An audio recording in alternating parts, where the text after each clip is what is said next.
What do you often imagine yourself to be? No. See? It's nice. Okay, It's perfect for you. I'm gonna be honest with you guys, okay? Many people will get startled about this, but I want to be a K-pop idol.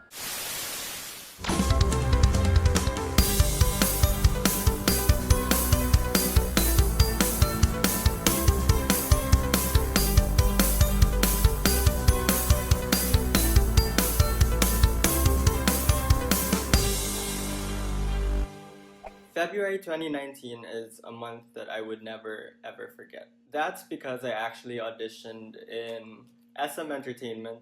This is the proof I had. I placed it on the phone case that I had during the time that I was actually there, and I also auditioned in JYP. Unlike SM, I placed it over here on my passport, and it wasn't printed like SM's, obviously. It has the number written on it, and they wrote it on the spot there. But before I talk about that, let me introduce myself. I am Elle. I'm the owner of this YouTube channel. I'm gonna be sharing something that I haven't shared with anyone else. Only my family members know about this, and really, really close friends of mine know about this experience of mine. And the reason I haven't been sharing it is simply because if I didn't pass, it would be really awkward to talk about it. And if I did pass, it would be nice to talk about it, but obviously I wouldn't talk about it because there would be contracts signed that I wouldn't be allowed to say where I'm from or what I'm doing. To understand the full story of why I auditioned in Korea in these two companies, I hope that you would listen to this story, but we have to go back to 2011 to understand the story a bit better. If you don't want to listen to the backstory, you can fast forward to this time stamp right here, but it would really mean a lot to me if you would try to understand and listen to this backstory, because it does really mean a lot to me and the journey that I've gone through just to get there to that moment. To get the full picture, I grew up listening to English songs and OPM. I'm Filipino, yeah, obviously. That's what I kept hearing on and on and on, and I liked it. But 2010, I was introduced to a genre that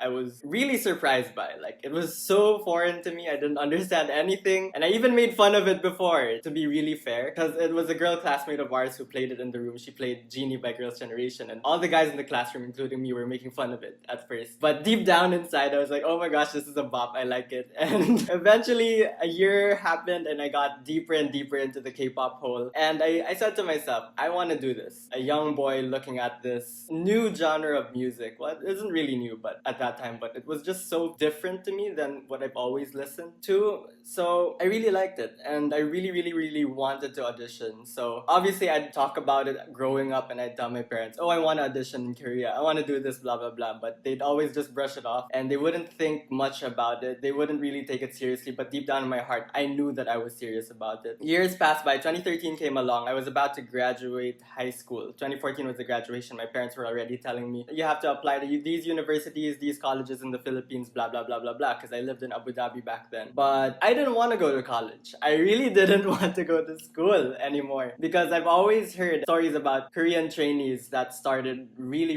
young. To me, I felt like my age entering college, I think I was around 15 or 16. Yes, I went to college early. I felt like that was the best age to audition. It was really hard to convince my parents and my whole family, because in the Philippines, if it's a family thing, everyone in the family will know, even your grandparents. You know what I mean? But it really reached a lot of people in the family, and it became an issue and a thing that we had to talk about it in my grandparents' house with all my family members in front of me. My other family members who were abroad that time had to go on Skype, and I said in front of them that I really wanted to do this, but they all encouraged me to go to school before auditioning, which I eventually did. 2014 came along, I went to the University of Asia and the Pacific. I made an agreement with my parents that said, as long as you finish university, pass all your subjects, and you graduate on time, you can audition. That was it. I finished college on time. I didn't fail any subjects, thank God. Surprisingly, 2018 came along, and my parents were really hesitant at first. I mean, I think up to the point that I was on the plane, they were still hesitant. But eventually, they did fulfill their promise and said that they'd bring me to Korea to audition and stuff like that. But before that, my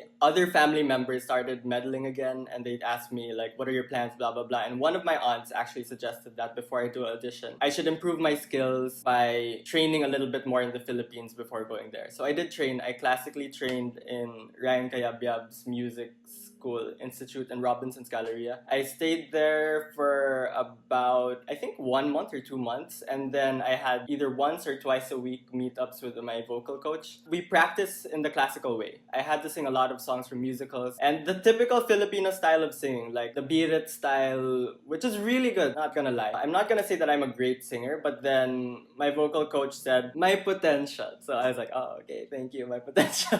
And that was enough for me. So we finished all of our training dates. I flew back to Abu Dhabi. From there, I continued practicing for a few months until it was time for me to go to Seoul to audition. I did a lot of research on what I should wear, how I should look, what songs should I sing, how is the audition gonna be, where is it gonna be, and if these companies would be releasing a boy group or a girl group soon. First of all, I had to see who they're releasing because I wouldn't want to audition in a company that would be releasing a boy group already, because that would mean there would be less chances for me to debut as soon as possible. And my parents made an agreement that if ever I do pass, I'd only have 1 year to train with them, and if I don't debut, I'd go back to the Philippines or in Abu Dhabi and I'd start working. I had to find the best companies to do such, but eventually I also had to know which ones were accepting foreigners, and usually you'd know by applying online, and if you apply online and there's an English translation, obviously they accept foreigners. But if there's none, it's all Korean, that's most likely they only accept Koreans. So I made a schedule and I wrote down all of the company's dates for that month. Also January and the other dates that I was supposed to go to Korea for, but we ended up choosing February 2019 from the 17th to the 24th of February, and I had 3 companies on my plate at that time: JYP, SM, and Big Hit. Fast forward, February 14th, I took a Valentine's Day flight to Korea. I arrived there on the 15th, I took a little nap, and then I went straight to Hongdae and I got a haircut. Up to this day, almost everyone I know thinks that I was there for just a vacation. No one really knew that I was there for an actual audition trip. The date for JYP was supposed to be on the 17th. I checked their Instagram. You have to follow their audition Instagram. Everyone's audition Instagram or Facebook pages, you have to follow it to know the updates because they might be changing schedules without you knowing. JYP moved their audition dates from the 17th to the 24th. And that was shocking for me because Big Hit was over there, and I'm not here to boast on how I look or anything. I don't consider myself good looking or anything, but surprisingly in Korea, people do find me good looking. People I've just met, like they say it within the hour of meeting me or the minute. I know one person has said it like while I was talking, and I was like, oh, how? Because I didn't understand it, and I still don't understand how I fit the way the Koreans, I don't know what you call it, the beauty standards of Korea or how people are supposed to look. They say that my face is small. They say that I have a high nose. They say that my eyes are big and then I have long lashes and stuff like that. And they really like that. I'm not saying everyone thinks I'm handsome, because in the Philippines, no one really thinks I'm handsome here in the Philippines, which I don't question because I believe that ever since. But I've heard that I kind of look like BTS's Jungkook, which I don't believe, and TXT's Bongyu, which I also don't believe. Which made me think, like, if ever I do audition, knowing that people are always saying that my looks are more suitable for Big Hit, made me question if I should have gone to Big Hit instead of JYP. But then it was at that time that TXT was about to debut. So I was like, I have no chance in Big Hit either way, because if I do audition there, that means I'd have to wait again, and my parents wouldn't like that. If I auditioned in JYP, although they already released Stray Kids, at least we know that ITZY's coming out and stuff like that. So there was a lot of calculations. So I decided to pull out a Big Hit and then go for JYP instead. I had a playlist of things that I would be singing for the audition. The top one was One Call Away by Charlie Puth, but in my style, because I have a more of an R&B singing style. Watch as I dive in, I'll never meet the ground. Crash through the surface where they can hurt us. We're far from the shallow now.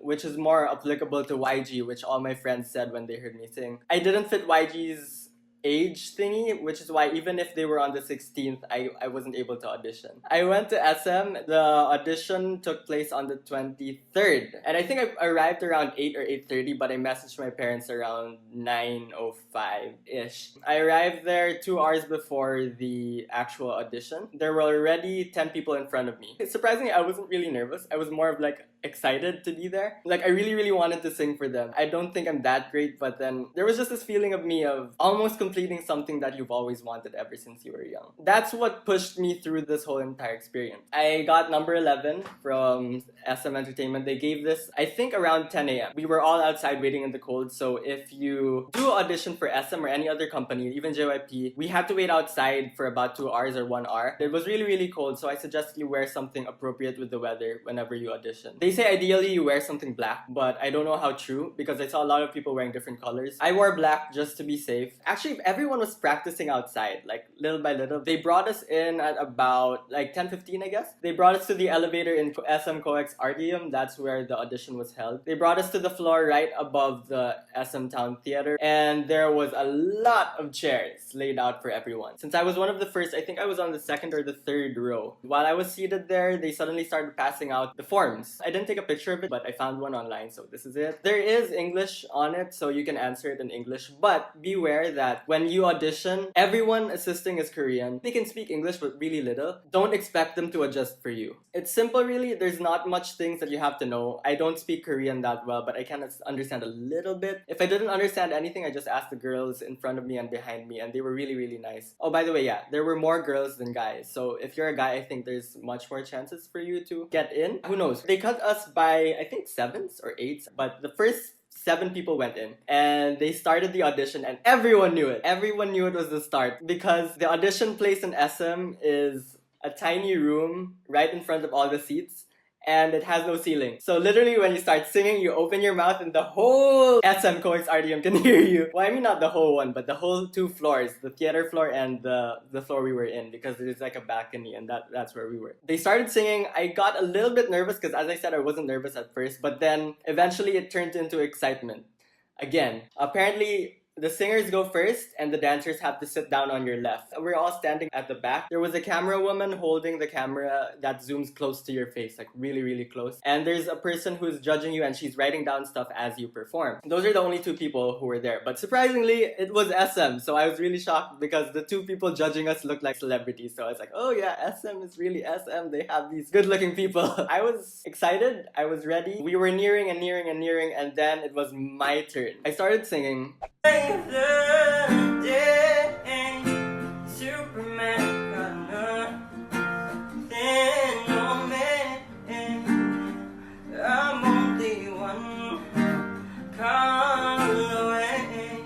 And everyone looks at me. Again, I'm not a great singer, and I don't think that I'm really good, but I don't mean to boast, I really don't. But then, just in my personal opinion, I think I was the most different, not just with looks, but sound, because everyone sung in the usual way, the way I even practice in Ryan Kayabyab, the thing that you'd consider as good singing. But I went the R&B route, which maybe led to me being focused on a little bit more. And I knew this because after I started singing, there were people after me who haven't gotten to sing. I was the second to sing, I think. While they were singing, the lady judge in front just kept glancing back at me. She moves her eyes back to me, even if the other person was singing. Like, kind of felt that was rude to the person singing, but then at the same time, I was like, oh yay, that means I have some sort of a shot here at SM. After the singing auditions, we were all made to go out when the people were dancing, so I didn't get to see the dancers in SM. But what was crazy was that as soon as I passed by them, because like, this is the room, this is the waiting area, you exit here on the left side of everyone. The walk felt really long from the audition room to the exit. Everyone was looking at me and they're not looking at anyone else. They weren't like that the first time I entered because like they just saw me and they was like, okay, there's this guy. Now they're like, all their eyes darted to me, which made me feel like, I don't know what I did. I don't know if I was good or maybe I was singing the wrong way because I was singing the YG style, I believe. And then they're like, this is SM, you're not supposed to sing like that. Or maybe they liked the way I sung because it was much different than the others. I don't know what they were thinking. After the SM audition comes JYP the next day. Now that I've experienced SM, I was a little more relaxed in JYP. Not because I was confident, it was simply because I already knew what was about to happen. I arrived in JYP at around 11 11 or 10:50 around that time. I messaged my parents again, told them what was happening, and yeah. Surprisingly, there were a lot of foreigners in JYP's auditions. Maybe because among the other entertainment companies, JYP really has always been a little more open to foreigners. Because back in SM, everyone who auditioned was either Korean or Asian. When I got to JYP, it was Korean, Asian, and I guess European, because they looked European to me. I don't think they were American. The vibe in JYP was much more chill. Everyone was much more friendly, because in SM, it seemed like a competition in SM. Like, you're my competition, I can't talk to you. But in JYP, it seemed like, oh, we're all auditioning, and this is all of our dreams. It was fun to audition in JYP. I think one of the girls that I met was Mongolian, the other one was Singaporean, I think. We did have a conversation, a good conversation. It made the whole atmosphere really chill. Even the Koreans who were there were really chill. The line just got longer and longer. We were still waiting outside, and same with SM, maybe about 30 minutes before they gave us the number, and we were brought upstairs to a dance room. While we were in the dance room, like SM, we all had to wait there in a line. We were just seated on the floor. The TV was just over there playing music videos of JYP and songs of JYP, on and on and on. Like SM, they gave the audition sheets that we had to fill out. Same with SM, it was in English. We just answered it and then we gave it to the front. And then I think here we were only divided by fives. We waited there for a few minutes, and then after waiting in the dance room, the first group went in. When they were almost done, they called my group. I was in the second row. And our row just went to the hallway, past the lockers of all the trainees. We were like, oh my gosh, could this be ours in the future? The audition room in JYP is separated from the other room that we were waiting in. So it's another dance room. There were a lot of dance rooms inside the JYP training facility. But it's a training facility versus SM's, which was in a mall. We were waiting outside, and the lady suddenly brings out her phone. She was talking in Korean, she was encircling stuff, and then she drew something like a small layout of how the room would look like when we step inside. At first, I didn't really fully grasp what she said. She just said, "앞으로 나와주세요," which means like, just go forward. So I asked, if we're gonna sing, are we supposed to go in front? I asked her that in English, and she replied in Korean. Again, you need to know a little bit of Korean, but if you can't, just ask the people around you. She was like, 노래, 노래, because they're gonna ask you if you're singing, dancing, rapping, or modeling. For both SM and JYP, you can't do singing and dancing. You can't do modeling and acting. You can't do that. You only choose one, so I chose singing for both. She said, if you're gonna sing, if you're gonna do the 노래, you're just gonna stay where you are. But if you're gonna dance, you stay in front. Unlike SM, where we just came as we are, we just auditioned with our jackets. In JYP, they made us remove our jackets, remove our bags. We left it down there in the hallway before we entered into the audition room. Unlike SM, where the dancers came later, in JYP, the dancers and singers did it after the other, depending on whoever's next. I think I was the last or second to the last again for this one. They started singing, they started dancing, and to my surprise, that's when I realized that you really shouldn't judge anyone based on their looks. Because there was this one girl, I don't know if she was gonna sing or if she's gonna dance, because she looks really shy, she looks really quiet. She just stayed to herself the whole time. She was Japanese. She stepped forward like a really, really shy girl. The assistant who was in JYP played the song, because there are three people: the judge, the assistant, and the cameraman. That's how many people there are in JYP. The judge is a guy. So the assistant starts playing the song for her, and she just starts dancing, and I was like, oh my gosh, she's really, really talented in dancing. Among all the other dancers inside the room, she's the one who stood out the most, and she was the most quiet, and she was the most, like, you'd never expect it. So I got so much chills watching her dance, and I hope that she did get in JYP that time, because she's such a talented person. I was really amazed. And then the singer that came along, surprisingly, I have to say, I don't think this is based on the company or anything, but then surprisingly, all of the people I auditioned with in JYP are really talented. So the guy beside me also sung his song.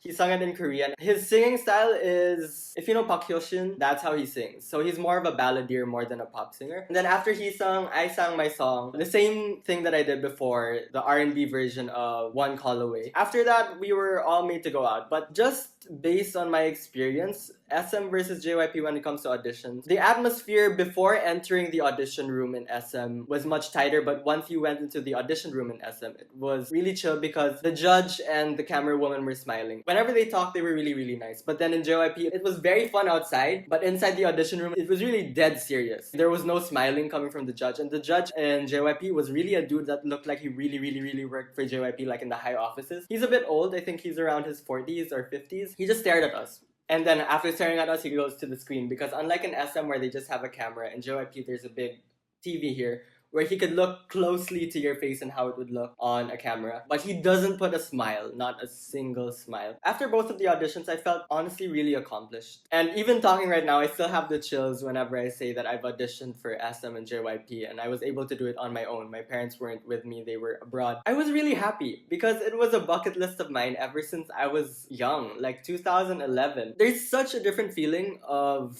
doing something that you've always wanted to do, even if you didn't pass. Yeah, and that's the sad part of it all. In the end, I waited for about 2 months. Usually it's just about 1 month, but since I had such strong hope and faith, I waited. I waited until April to finally say yes, I didn't pass in either SM or JYP. That downtime of mine was really, really hard, and my parents know it. Especially coming from the last year of my school, which was really, really, it was another down part of my life. It changed my life.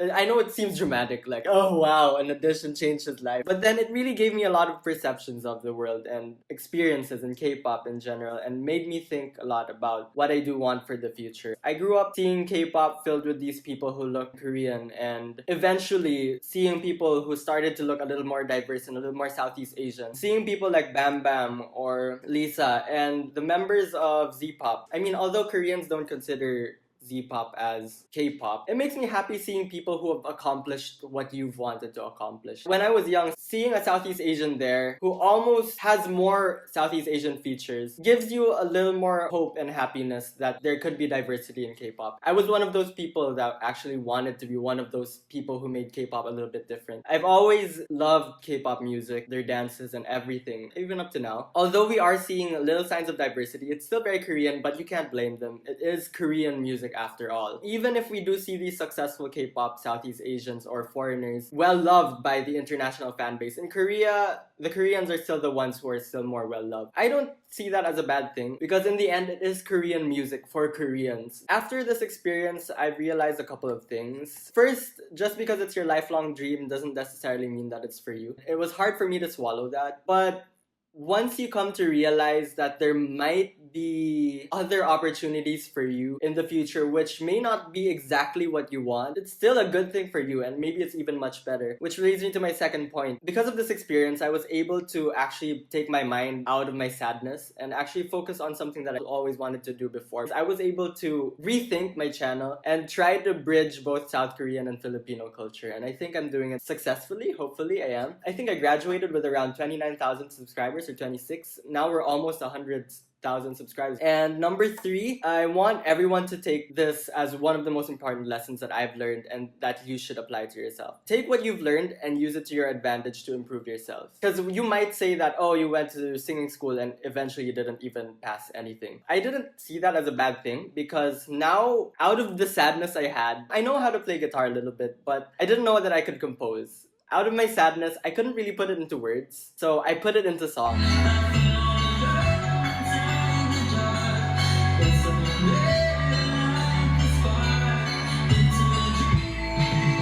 I made a bunch of songs already regarding my hopes and dreams of the past and how hopeful I am of the future. I don't know when I'll be releasing this or if I will be releasing these songs, but I've been producing a lot, I've been writing a lot, and I've been singing a lot, and I'm such in a good place right now in my mind, my spirit, my happiness. This video, I hope it's not just something that you would watch and be like, oh, okay, he auditioned in Korea, then he didn't pass, now what's next? I hope that what you got out of here is that just because you failed doesn't mean you're a failure, because there are a lot of better things for you out there, and you can do so much more. Because I didn't even know that I could write songs, and I don't even know if I'll be releasing it, but I hope that if I do, that you guys would be there and you'd listen to it and you'd understand the deep meanings behind it, because honestly, some of them make me cry, some of these songs. But yeah, I don't really have a script with me right now, so I don't know if I said everything that I wanted to say. So if you do have a few questions, just write them down below. I'll try my best to answer them. I also have a friend who auditioned in Big Hit. Not in Korea, but in Hong Kong. So I don't know if he can make a video or anything, but he's a really close friend of mine. So he better do it. No, I'm just kidding. I'm sorry if this video wasn't what you expected, or I'm sorry if I said stuff that might have offended you or your bias or anything. Or if I said anything offensive, I'm really sorry. I don't mean anything deep or negative about it. But yeah, I just wanted to share my experience. So yeah, remember that Else Planet is your planet as well. So spread the love, God bless, and I'll see you next time. Bye-bye.